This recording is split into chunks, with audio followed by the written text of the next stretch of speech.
If you're a service business owner that is looking to generate more leads and make sure they're actually qualified, then this video is exactly for you. In this video, we'll be talking about how to build a lead generation machine for your service business, and this is a complete system build. So let's get straight into it. Firstly, the lead generation crisis. 67% of struggling businesses are struggling with finding new customers. That's their number one challenge, and that's the one thing they always talk about. 41% of marketing is usually spent on ineffective marketing strategies, and 82% referral reliance. All of these statistics are found on average surveys that are done across small business owners, but you can kind of get a glimpse of what the average person or the average business owner is currently going through. It's just because of a lack of understanding of what actually generates leads in today's market. And so that's what we're going to go into in the next slide. So the value ladder framework is actually a way for you to kind of conceptualize the entire process behind lead generation. Free value offer, low ticket offer, core service offer, and a premium service offer. This is the way you're able to ascend a client from being just a free user. So they're just consuming something you've put out there, some sort of lead magnet, some sort of offer, and they're going to consume that. And so that attracts a prospect. And then you can do a tripwire that converts that prospect into a low ticket offer, a low ticket customer, using some sort of low ticket offer that you're running. Now, for example, this for us looks like a free value offer of providing a lead magnet, and then we can sell them some sort of bundle or some sort of guide or checklist, which can be worth from anything between $27 to $97. And then a core service offer would be like, for example, a complete website that, or like a landing page. That would be a core service, and then a premium service offer for us would be like SEO or paid ads or funnel building. Again, that is ascending a lead from just a free lead magnet into a low ticket offer, then a core service offer, and then a premium service offer. Now you can apply this to pretty much any business. A free value offer for example, a dentist could look like a free, inspection, or like a free dental check, and which then ascends into a low ticket offer of like teeth cleaning, teeth whitening, services like that. And then that could go into a core service, which would be like something like a complete, clean and complete face wash, like a dental clean, complete dental wash. Again, I'm not sure about what sort of services dentists are offering, but you can definitely ascend someone that comes in for a free item into a lot more of like a higher ticket service. But that's just how the value ladder kind of works. And so, talking about the lead magnet, that's actually something that a lot of businesses get really confused about. It's that, what is a lead magnet? Realistically, a lead magnet is just something that solves a particular problem that you will be providing the solution for. This is a problem that they're going to face regardless if they buy your service or not. But by you kind of providing a solution to one of those steps, you're able to kind of get your foot in the door and kind of be that point of contact for them. That's like, oh, this guy's already doing that thing for me or has helped me with this problem. Maybe he can help me with all these other problems as well. Him or her, whoever is running the business or whoever is delivering the service, doesn't really matter. But at the end of the day, a lead magnet is just one problem that you're going to be solved for free, completely free, or a very, very low cost or for low commitment. You know what I mean? Because most of the time it's not actually completely free. You have to capture the name, email, phone number, which does have some value attached to it. And that's how we're kind of doing that exchange. It's like, you give me your details, I'll give you this free solution to a problem that you're most likely suffering from. So deliver 10% of the desired result for free. So again, a very small, a tenth of what they're looking for, but you do it completely for free. And you can use something like a 5-part framework, which is a promise, why, process, proof, and next steps, to kind of convince them that, like, hey, the lead magnet that we have is going to help you do this thing. And why do you need to do this thing? And how do we do that thing? What proof do we have that we can help you with that? And what the next steps are beyond that. I'll give you a good example around websites, because that's what I specialize in. It's that we can help you come up with really good copy. Really good copy is important. Why? Because really good copy results in more conversions. What's the process behind it? We break down your offer, or we break down your ICP, and then understand what their pain points are, and then understand that to write the copy. Proof is we've got high converting landing pages. Next steps are getting that landing page live and up and running. So again, that's a 5-part framework. And a micro commitment would look like, you're kind of just grabbing that information off them. Like I said before, with that name, email, phone number, that's a micro commitment they're doing, plus providing you information around their business. Again, that's just a small step in becoming an actual client of yours. by them getting to do these micro commitments on a consistent basis. Again, my webcam is covering it, but most lead magnets fail because they're too generic with no clear value. A great lead magnet pre-sells your service and qualifies your prospect. Um, this is really, really important because I've seen a lot of lead magnets where the person tries to just do everything, and as much as that sounds like a good idea, what you actually end up doing is you you sound really generic. Like if I made a framework or like a some sort of guide to how to make a website, I would never be able to go into the specifics of a certain part of the process because I'd be trying to keep it bland enough where they're able to kind of capture everything, but not get too detailed where I'm kind of almost giving everything away. You want to give everything away of one part of the solution. That's how it really works, and that's how you're actually able to show your authority and show your expertise without completely handing out all your secrets. So, the irresistible offer: a dream outcome stack, risk reversal formula, value to price gap maximizer. Again, these are three of the primary drivers that make an offer irresistible. So, a dream outcome would be for someone that is looking to achieve some sort of outcome out of their situation. For someone that is a business owner that's looking to get a website, that will be a website that actually converts, ranks, actually showcases their business in the right light. For someone that's trying to join the gym, that'll be to gain muscle or lose body fat or increase their stamina or whatever it might be. Again, that's their dream outcome. Risk reversal in our situation would look like, providing a guarantee of some sort that they don't have to pay if we don't achieve X result. That's kind of reversing the risk from their side onto our side. And again, value to price gap maximizer. This is so important, where you stop pricing your item based on commodity pricing, but actually price it depending on the value you bring to the marketplace, which is the most important part. And here's a little quote that I've put in: the goal isn't to be the cheapest; it's to be the obvious choice by offering the most value. And that's like the simple formula behind an irresistible offer. It's that you will provide a solution that is just so much more attractive. It's just so much more um, compelling compared to the competitors you have, because you're just providing the actual dream outcome with a risk reversal and just maximizing the value to price gap. So the perfect conversion mechanism that we find works the best when running ads and trying to get people in is a pattern interrupt hook. So challenge conventional wisdom with specific claims that create curiosity. That looks like you actually showcasing some sort of result. And if you don't have results, then you can talk about some of the results that you can achieve with your system.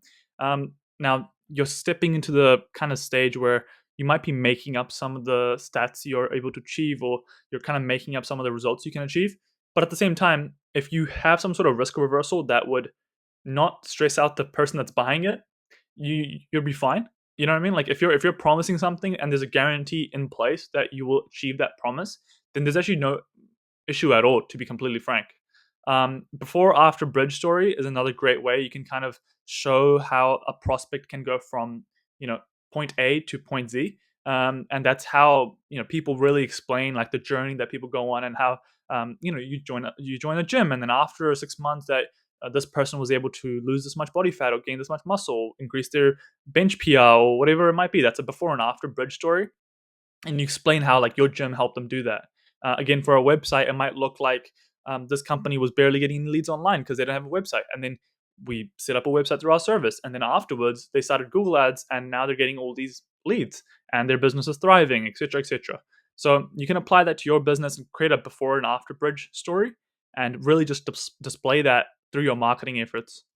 And again, high converting offer structure, clear benefits, outcomes, price anchoring, and a simple call to action are all things that are needed.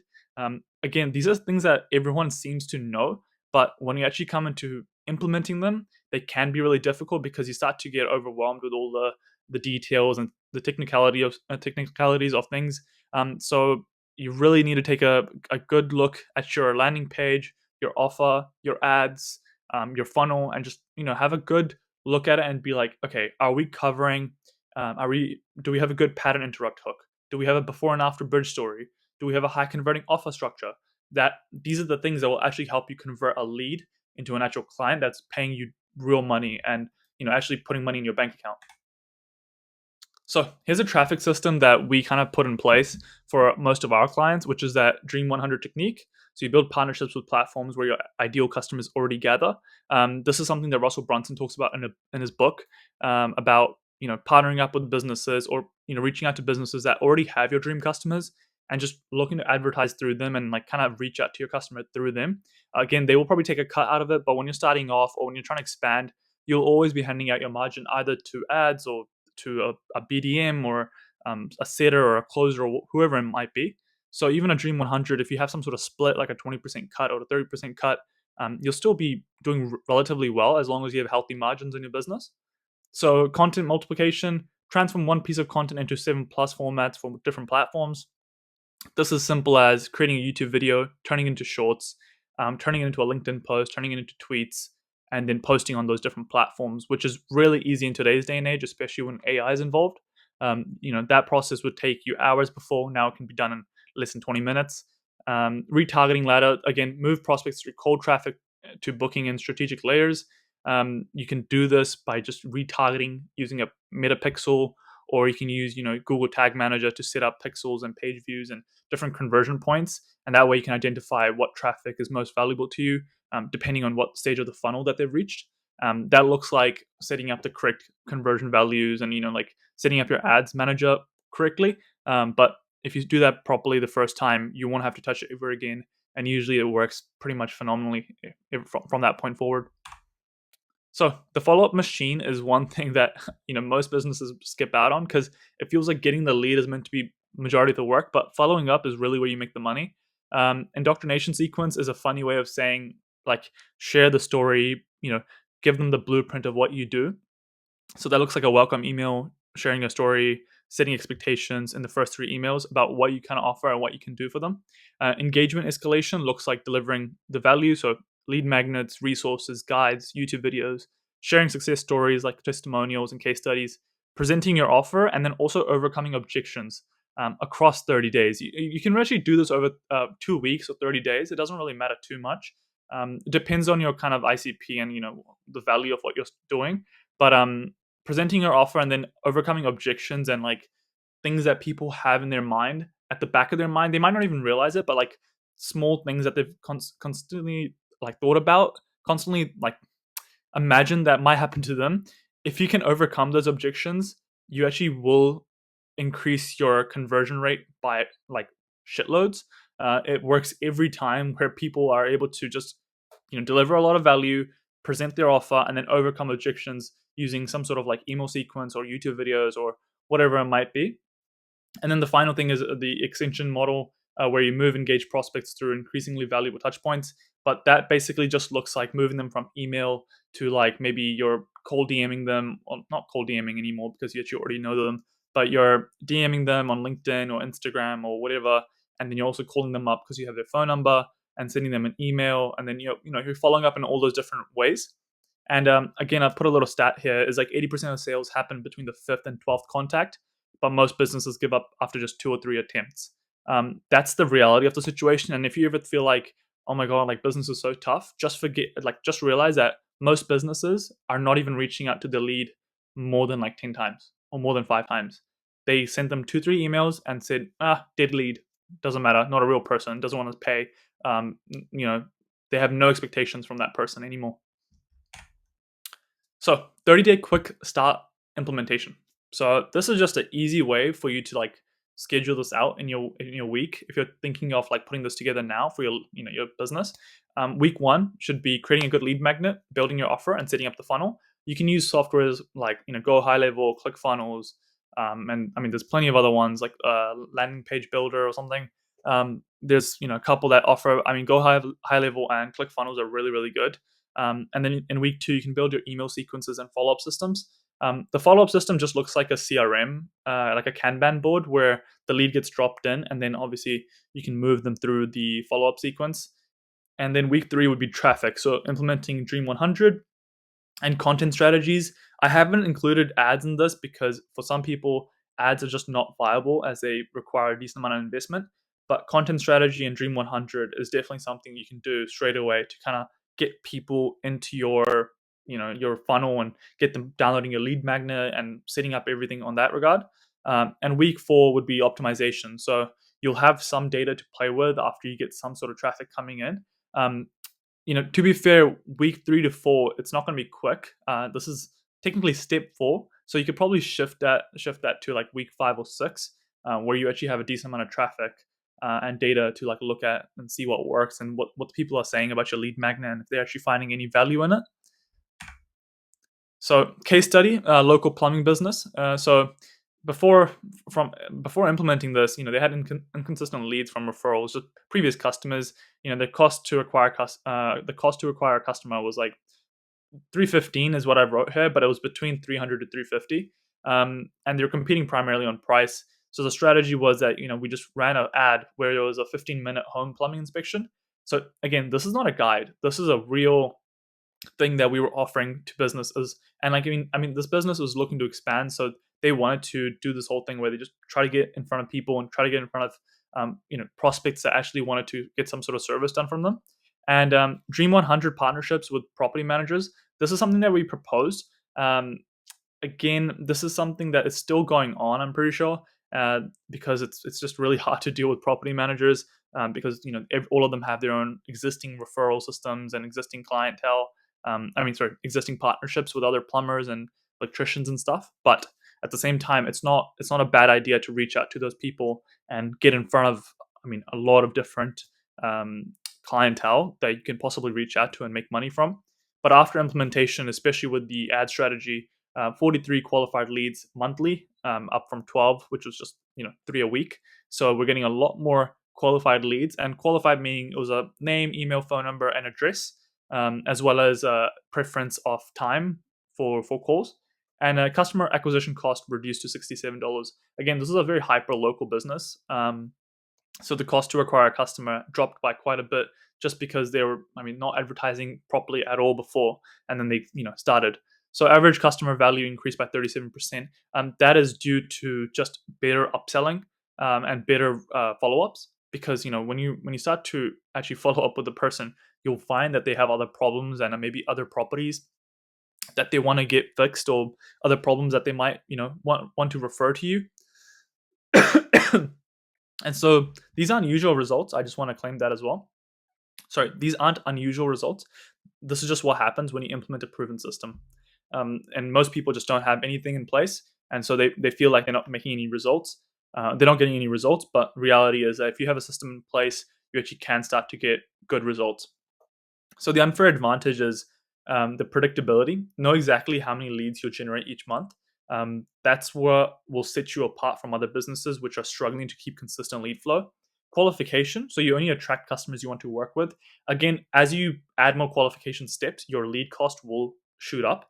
But at the same time, reality is that you want to work with good clients, and good clients are fewer than the majority. There's minority over majority. But you can set up automation as well, so you can generate leads while you're delivering your service.